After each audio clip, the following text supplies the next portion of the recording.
The FBI officially confirmed 93 murders. 93? That's not a typo. That's not a movie. That's one man, 4 decades, and a justice system that let him keep going. Samuel Little is the most prolific serial killer in American history, and you've probably never heard his name. I told her lose. She fell into his face now.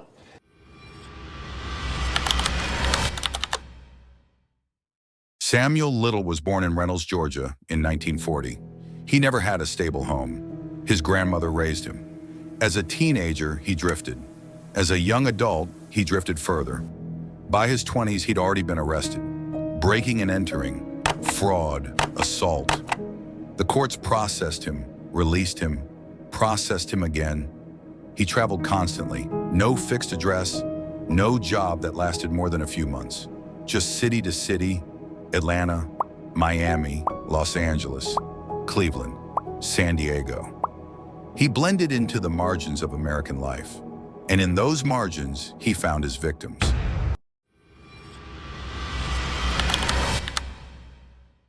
His first known murder was in 1970, a woman in Ohio, strangled, then Florida, then Mississippi, then California. He had a method.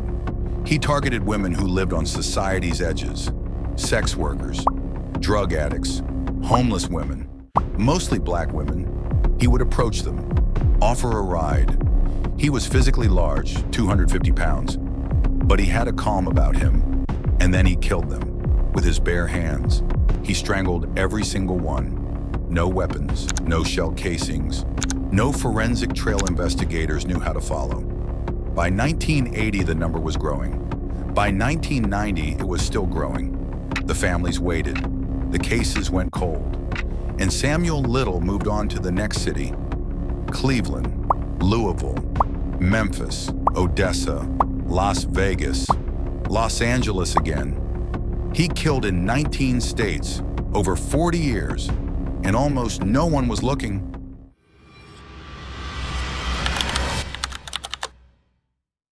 Here's the answer that explains everything. His victims weren't called murder victims. Not at first. They were called overdoses, accidents, natural causes, unknown. Law enforcement had a term for this. Not in any official manual, but it existed. Less dead.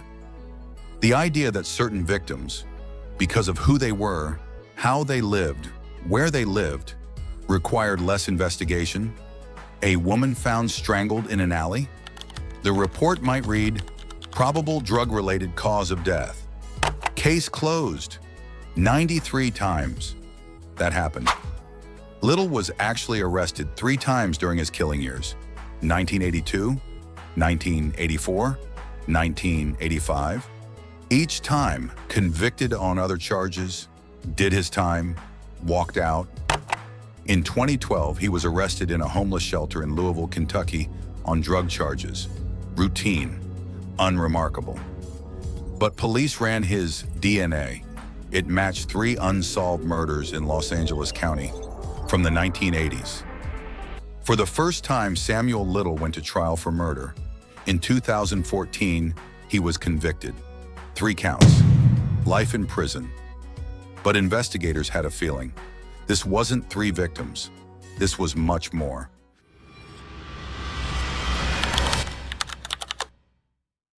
In 2018, FBI Special Agent Christy Palazzolo sat down with Samuel Little in a Texas prison.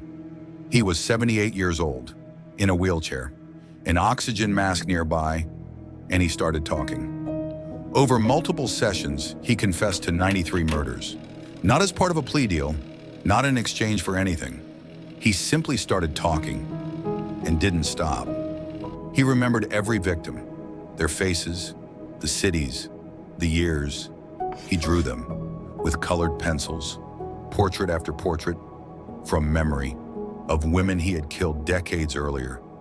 The FBI took those drawings and cross-referenced them against unsolved cases in 19 states.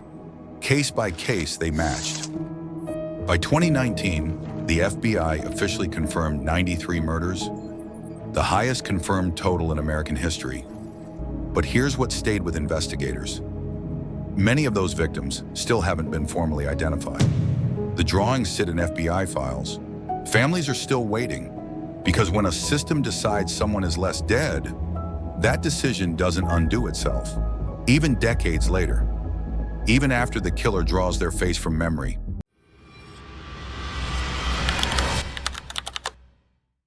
Samuel Little was never sentenced to death. California gave him life in prison. Texas added more convictions, but no execution date was ever set. He died on December the 30th, 2020, at Mule Creek State Prison in California. He was 80 years old. Cause of death, natural causes. No courtroom finale, no lethal injection, no final statement to the families of 93 victims. He died the way most people die, quietly, in a bed. And the families of those 93 people watched the news and processed what that meant.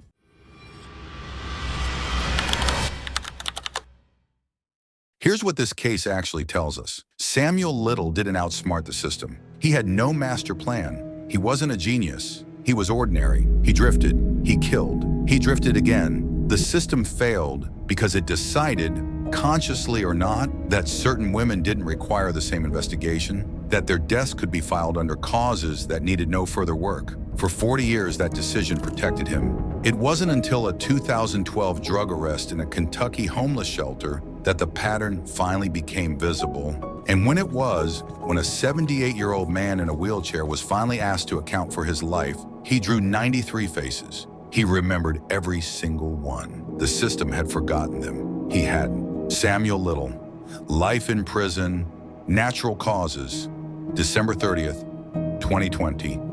93 confirmed victims, 19 states, 40 years, an unknown number still unidentified. This is the sealed verdict, not the one written in a courtroom, the one written by 40 years of silence. Justice isn't always what it looks like.